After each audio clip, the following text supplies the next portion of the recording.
September 11, 2001, Mark Nutsch, then captain of the U.S. Army, led a heroic Special Forces 12-man team of Green Berets, designated Operational Detachment Alpha 595, on an impossible mission into Afghanistan. Inserted by Special Ops helicopter into northern Afghanistan and working with their CAI partners, they were to link up and unite the local Afghan armed resistance leadership factions against the Taliban and Al-Qaeda forces. Greatly outnumbered, they spearheaded unconventional warfare operations while mounted on horseback, fighting alongside their Afghan allies to overcome seemingly insurmountable odds and achieve an unprecedented historic victory. Mark's team of Green Berets became known as the Horse Soldiers, the design inspiration of the America's Response Movement, which is a tribute to our Special Operations Forces and intelligence community. Mark's story is featured in the Emmy-nominated documentary film, Legion of Brothers. In the 2018 feature film, 12 Strong, Mark is portrayed by actor Chris Hemsworth. Well, they say Mark's better luck with that. Following his military career, Mark, his Special Forces teammates and business partners now operate a craft distillery brand, American Freedom Distillery in St. Petersburg, Florida, featuring their premium award-winning Horse Soldier bourbon. It is now truly a great privilege and honor. Please join me in welcoming Mr. Mark Nutsch.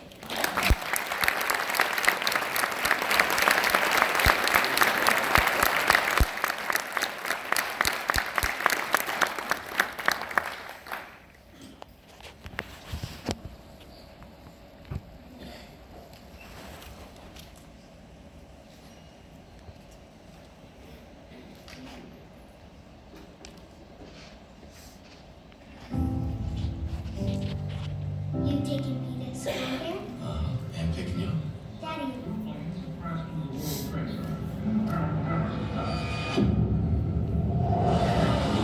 There's a horse some drill? Ain't no drill. 19 men attacked our country. 12 of you were the first ones to fight back. How do you love your family and leave them to go to war? I have 2 hours. I'll be really quick. Not a chance. Holding out is the only way I can guarantee you come back to me. Horse gonna be over in a week. I don't care how long you're gone, as long as you come back.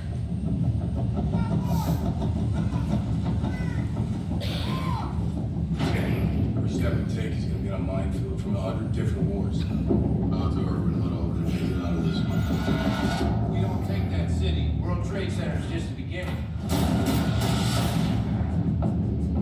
Teaming up with General of the Northern Alliance that we know nothing about. General, you show me exactly where we're going. What are the mountains? We take horses. All right, who's ridden before, anyone? Summer camp when I was 9. Spring break, that's what I can hammer. Doesn't have a name. The name. Hey, this will be fun. We're outnumbered. 50,000 Taliban and Al-Qaeda fighters. We're on our own. I can't order anyone to do this. You want to surrender? Keep your finger on the trigger. Stay there. Oh, God.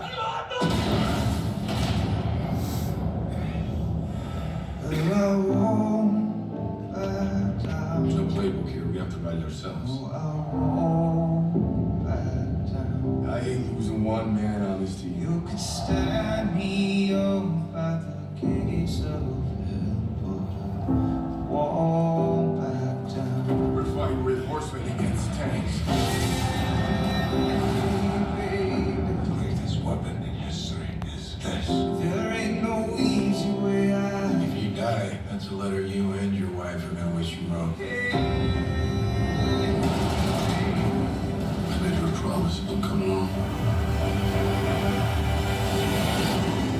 Walk back down. 12 Strong, the declassified true story of the horse soldiers.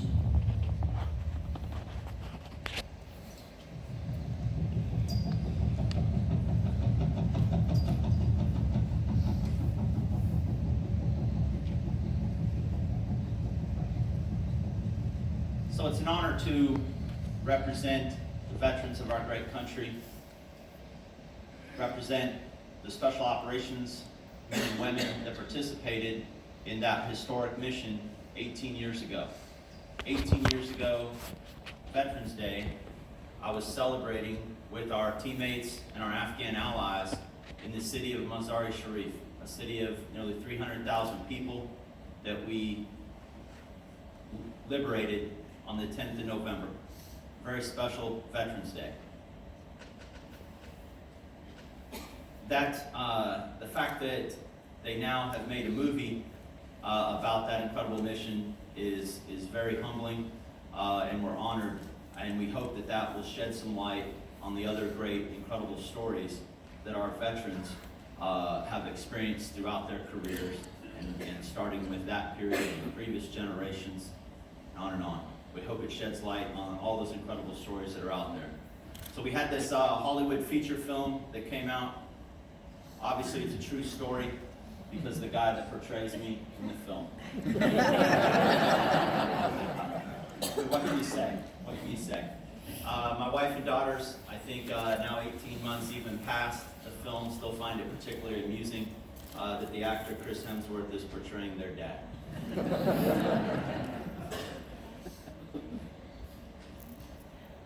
On that horrific day, September 11th, nearly 3,000 American and international citizens were murdered by these Islamic extremists that we came to know then as Al-Qaeda. I want to share with you this little known photo. The guy at the top of that ladder is a Marine veteran that has become a close friend, NYPD Detective Sergeant Richie Miller.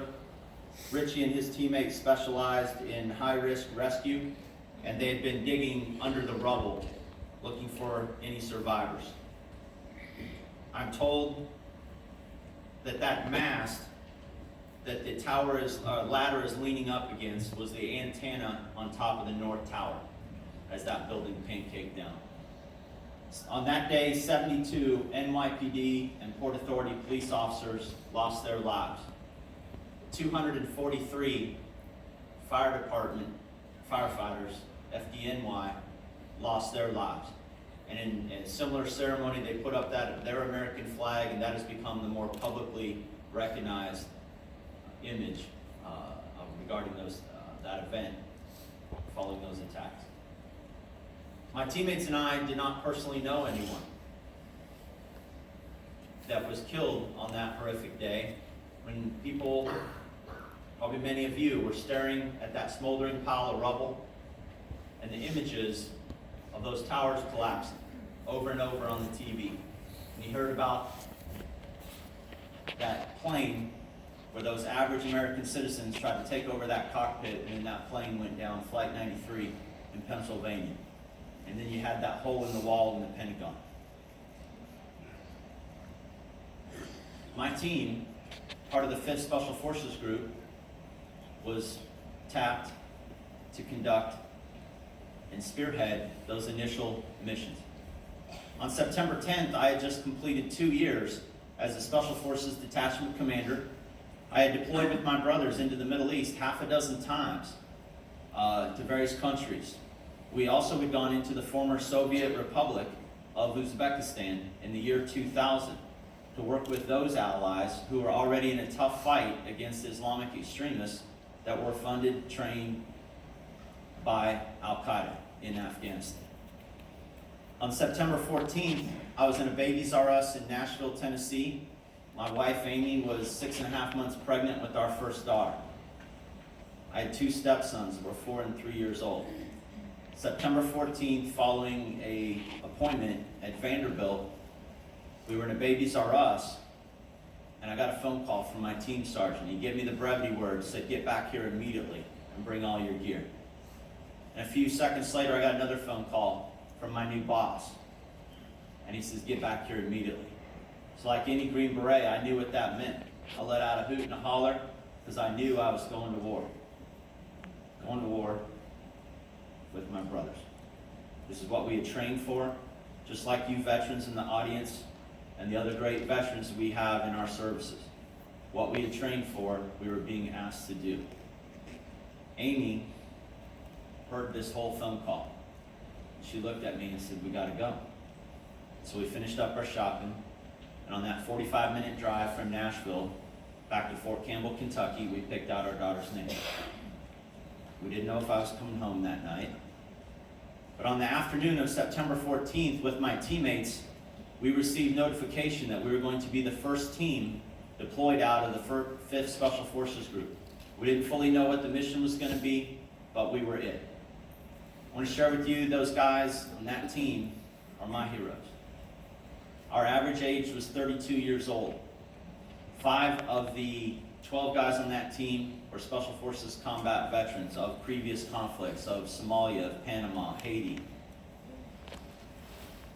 We had 10 out of the 12 guys were married. 9 out of the 10 couples had 2 or more children. We averaged already 8 years time in service. In Special Forces, we were considered the old guys. We specialized in unconventional warfare. That meant we were to work by, with, or through a partner. Now, pre 9/11, when we're working with our allied partners, you're usually working with their security forces to help get at some of the tough problems these countries face around the world.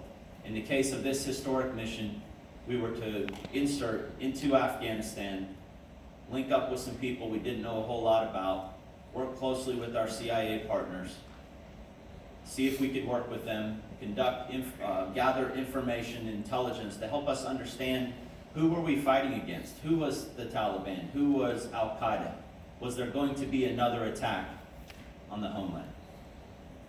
I ask you, what would you do when you're asked to perform what you've been trained to do? And we were honored that we were going to be one of the first teams deployed.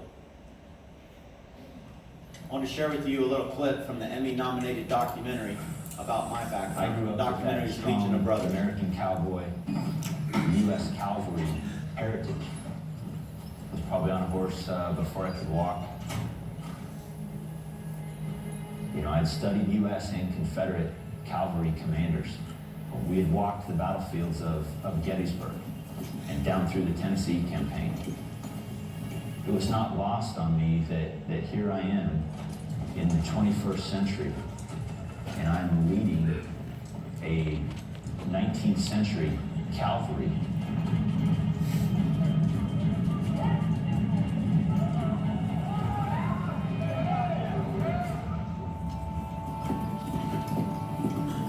They're in armored vehicles and pickup trucks.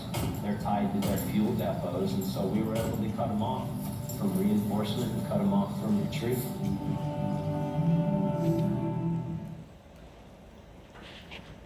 I'm a 1993 graduate of Kansas State University in the Army ROTC program.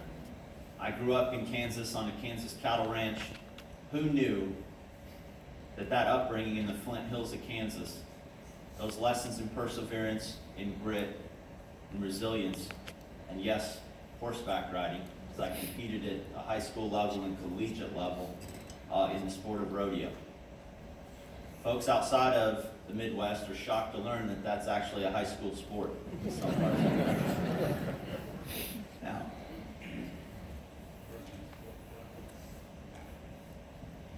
this is our team as we deployed out. There was no existing plan. The headquarters for the various military commands and our intelligence agencies were scrambling to figure out what could be done, and the unprecedented strategy was put forth to then President Bush to match teams of CIA paramilitary officers with teams of special forces, just like mine. We were so far left in this, as we started to do our initial planning, we realized no one could answer the many questions we had.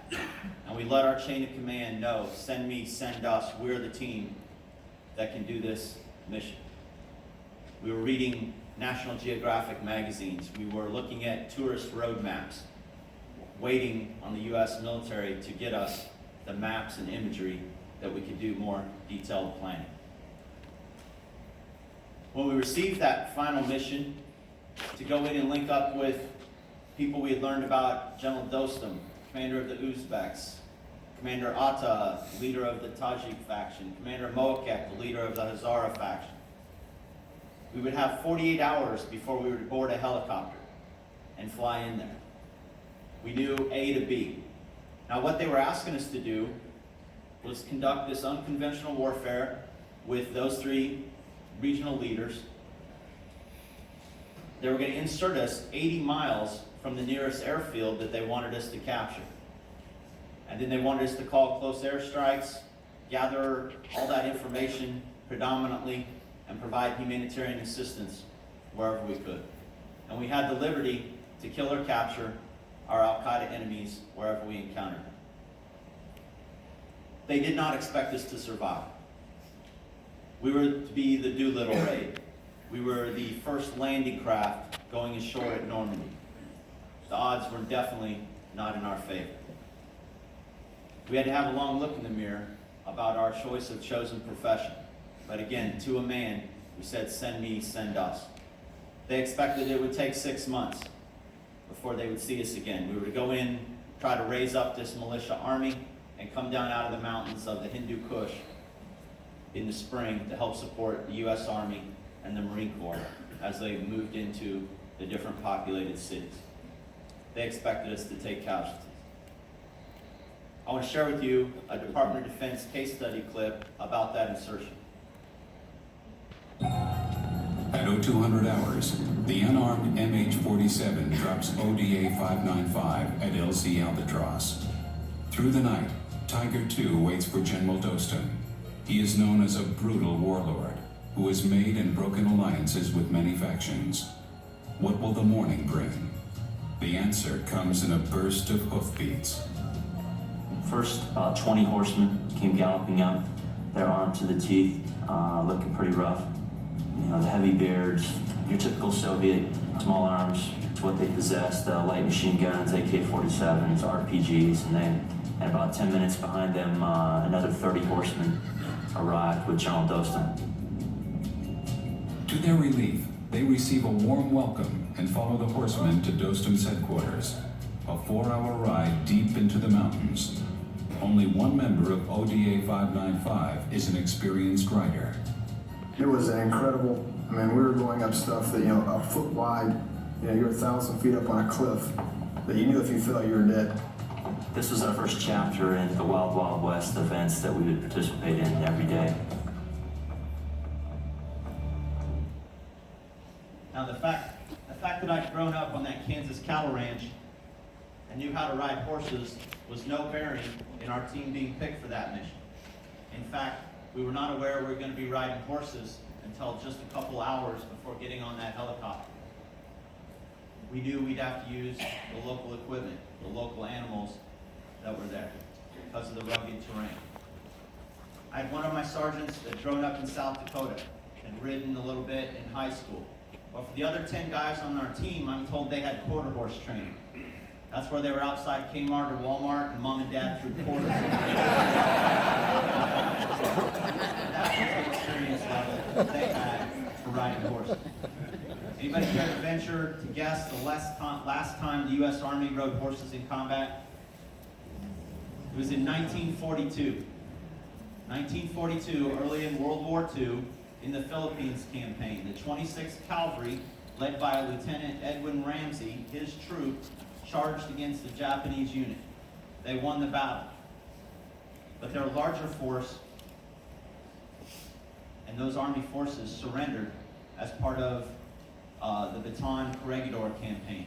And so they either surrendered and participated in the Bataan Death March, or they fled into the jungle to link up with the Philippine resistance and continue to fight for years until finally General MacArthur, the Army, and the Marines liberated the Philippines.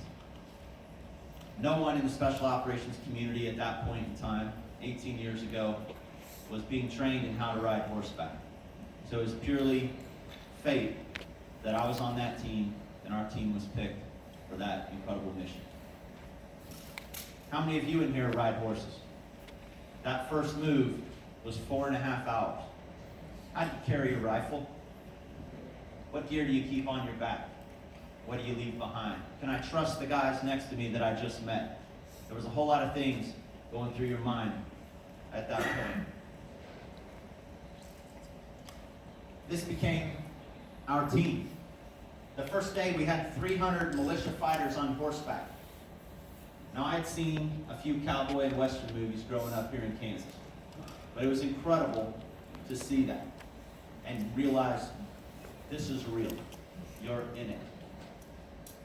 Our force was armed with Soviet weapons. The heaviest weapon they had was a rocket grenade launcher. We're going up against a force. The enemy had tanks, artillery, rocket launchers, and we were greatly outnumbered by the thousands. Our Special Forces team, the 12 of us, brought in the 21st century technology. Night vision goggles, lasers on our rifles. We demonstrate our proficiency day and night. We bring in an incredible little device that we ran out to places like Bass Pro and Cabela's called the Garmin GPS Vista. Anybody remember those? 18 years ago, they ran on AA batteries. They were black and white. Every guy on my team got issued one, which was something unusual. We were so far left in this, they didn't have the topographical data layer to load into that device for us. But that little device was invaluable. It allowed us to mark targets. It allowed us to mark river crossings, map out drop zones, mark caches where we would hide supplies and share that with our teammates. And the other incredible device we had was a satellite-capable radio. And it had every manner of frequency. It allowed us to talk to our headquarters 150 miles away in another country. It allowed me to talk back to the logistical planners at Fort Campbell, Kentucky, and allowed us to talk back to MacDill Air Force Base. Most importantly, it allowed us to talk to the aerial armada of aircraft, our nation's resources, that would come overhead. Fighter aircraft off of Naval and Marine Corps aircraft carriers. We had 2 aircraft carriers in support. We had Air Force pilots and fast movers coming out of the Gulf Coast countries. All of those aircraft also had in common the fact that they had to get gas 1 or 2 times to get to us, precisely employ their munitions, and 1 or 2 times to land back at that base or on the pitch and deck of that aircraft carrier. Most of those pilots were in that seat for 8 to 10 hours. Can you imagine the intense focus that takes to maintain that professional and technical sharpness? Incredible. The men and women of all those services, those pilots did an incredible job. We also had then this photo here of a B-52 bomber that had been reconfigured to employ precision munitions. That aircraft had an 18-hour round trip. They were coming out of Diego Garcia.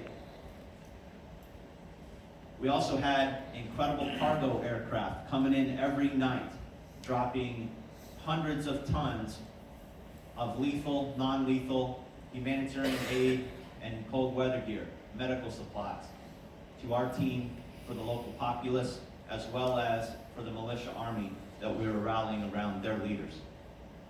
So we're having to build collaborative relationships with those pilots. It's a steep learning curve.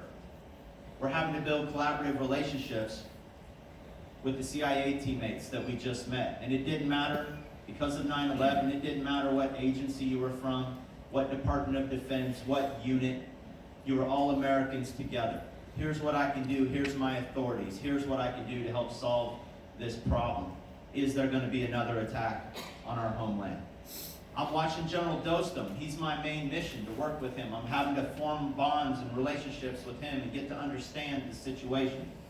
And he is becoming invaluable in telling us the Taliban are here, the Al-Qaeda are there, here's the differences, here's their strengths, here's where they're at.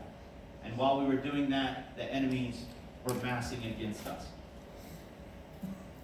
I'm watching General Dostum build collaborative relationships with 2 other ethnic leaders that he was rivals with at different points in their history. And now they have a common bond of it's time to rise up and fight against these Islamic extremists. And I'm watching the Afghan people rally around their leaders. We started with 300, and by 2 weeks later, that force went to 3,000. 3,000 guys on horseback. We rallied these 3 leaders together in a 3-day conference, and they agreed to cooperate. And that brought our militia force to 5,000. We had to get more help. 2 more Special Forces teams came in to help us.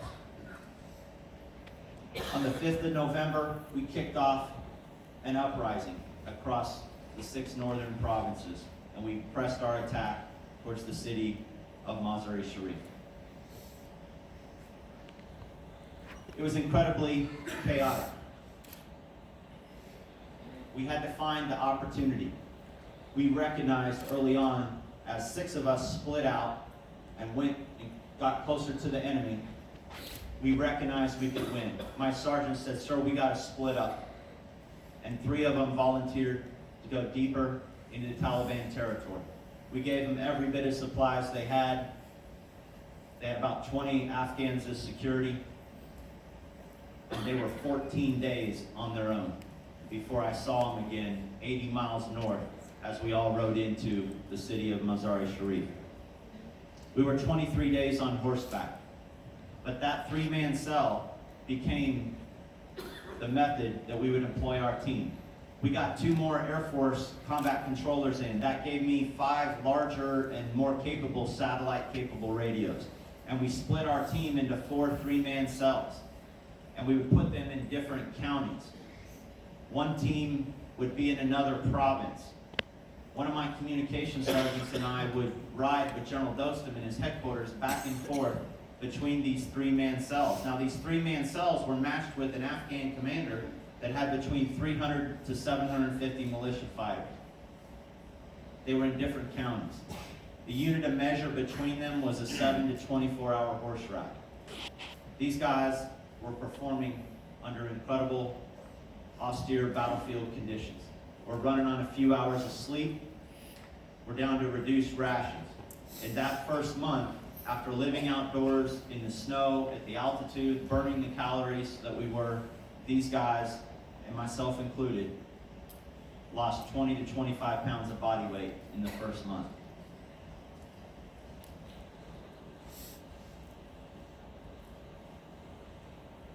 I talked about how the 3-man cells spread out. This is Sergeant Bill Bennett, one of those 3 guys that was 14 days on his own with Commander Fakir.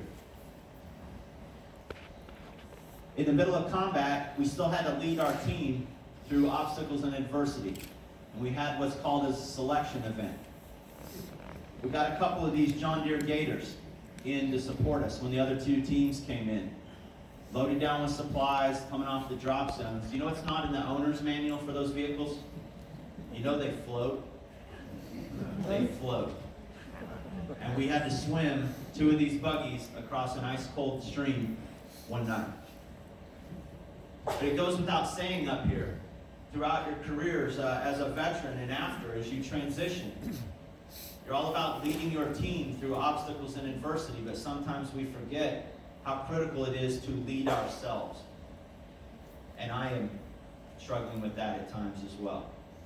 How to lead myself first, because maybe I get too much into my work, and I don't have that balance with my family. We have it pretty good here in the United States. This is the Afghan ambulance. That's an Afghan casualty. Over 200 of our Afghan allies were killed in the course of that month-long campaign. Over several hundred of them were injured. And they would endure a donkey ride several hours back to a Special Forces aid station, where our medic, with some Afghan doctors and medical personnel, are helping treat those casualties. By our level and our expectations, it was savage, it was crude. Every one of us participated in some battlefield surgeries. But the Afghans had never had that level of battlefield trauma care.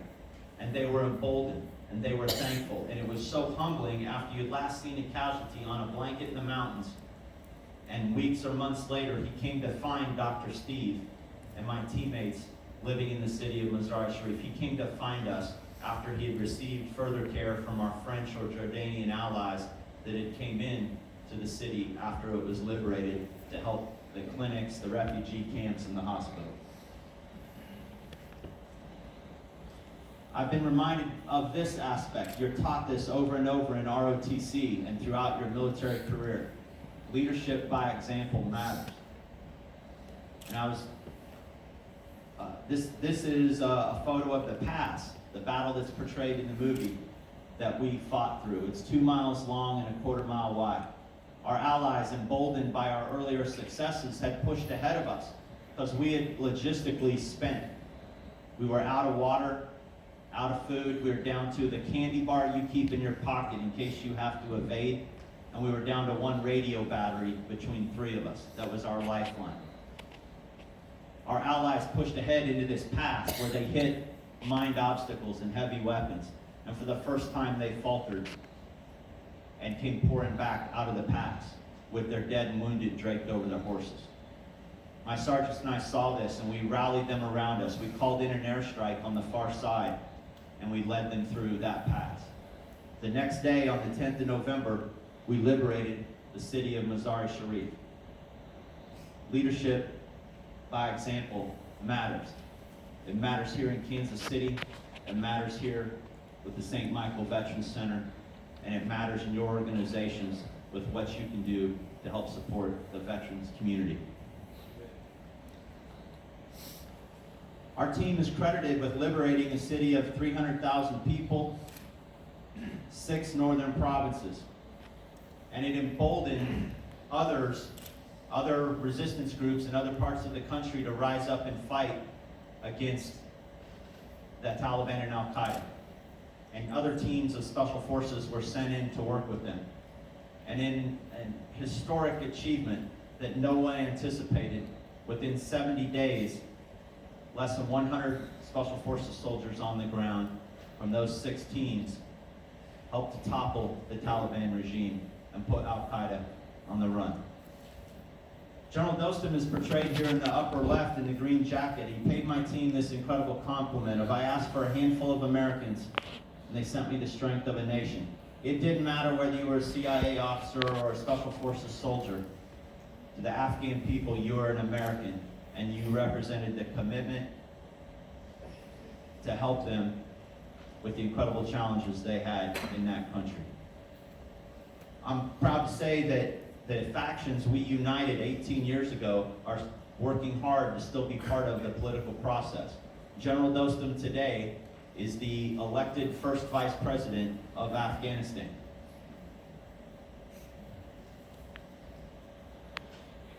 We lost some teammates along the way. In the course of this mission, towards the end of the mission, our CIA teammate, Johnny Michael Spann, was killed. Mike was a Marine veteran before going to the CIA, and he was involved in every aspect of that incredible mission before he was killed by Al-Qaeda operatives in late November. A year later, the same half a dozen Special Forces teams from 5th Special Forces Group were asked to spearhead similar operations into Iraq. In the north, to work with the Kurds, in the center with the CIA, in the south to do long-range reconnaissance ahead of the U.S. Army and the Marine formations as they moved on Baghdad.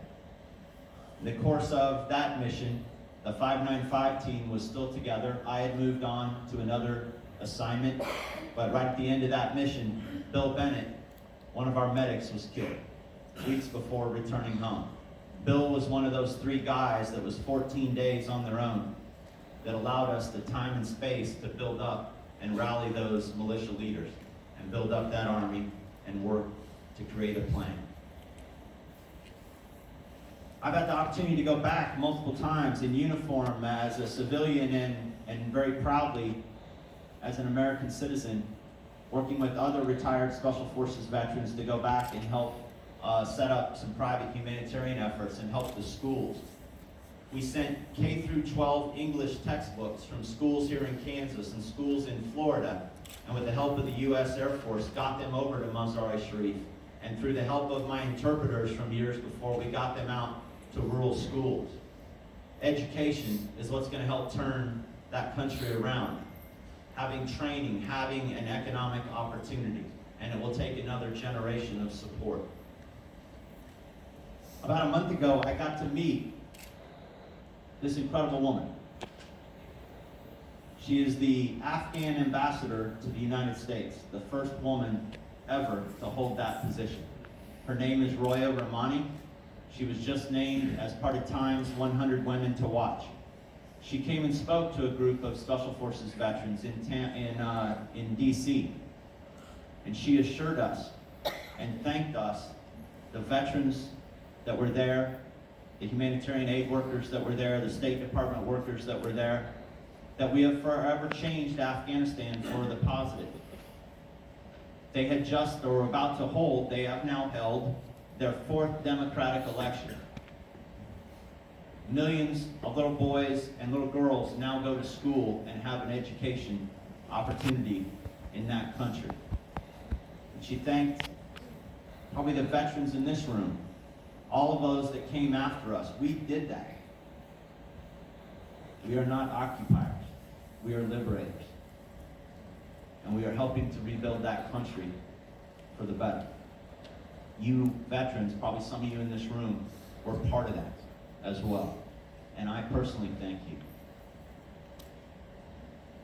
If you want to know more about this period, there's books that have been written about that period or our team. There's an Emmy-nominated documentary, Legion of Brothers, if you want to understand or get a little glimpse of the overview of my team's mission and two other teams' incredible mission at that period. And yes, there's the Hollywood feature film. I wanted to share with you a little family photo from the premiere in New York City. Right before the battle at the pass, I got a phone call from my commander, and he said, "You can use the satellite phone and call home." This is the night before the uprising. I checked time zones. I finally called home. My wife had gone in for her 8-month checkup, and there were complications. And the doctor said, "You're having the baby in 2 hours. Do not leave the hospital grounds." And she called the team wives, and they rallied around her in the delivery room. And they took care of our stepsons. And now we have a beautiful 18-year-old daughter that's a senior in high school. That's her on the right. And that's our other daughter that's here tonight as well as a sophomore. And our 2 sons that are now in college. I want to share with you the incredible experience I had this summer. We went to Normandy, France, as part of the 75th anniversary of the D-Day commemorations. And we gathered a group of 20 Special Forces veterans. We wanted to honor the World War II Special Operations veterans. The 3-man teams known as the Green Berets that were French, American, and British that had parachuted into France days before the Normandy invasion and more in the weeks after. Their mission was to link up with the French people, rally them, equip them, gather intelligence, and rise up to fight against the German divisions. And the more that operation has finally been declassified, that is an incredible story. They stopped a dozen German divisions from reaching the fragile Normandy beachheads. The Jedburghs and the French people. We wanted to honor them as we jumped the morning of June 5th into Carentan, France. We had 2 of these historic C-47 aircraft with 20 American Special Operations veterans and 20 French veterans. We jumped at 10 a.m. that morning with our families watching on the drop zone, along with probably 10,000 people. It was incredible. I just wanted to share that with you, that picture with you and my 2 sons, and note the special combat equipment that we're carrying there. Some bourbon. Those of you that were not fortunate enough to be in the U.S. Army Airborne, this is what it looks like as you're contemplating some life choices. Exiting an antique airplane in period equipment as you descend over Normandy. That was the drop zone that we went into.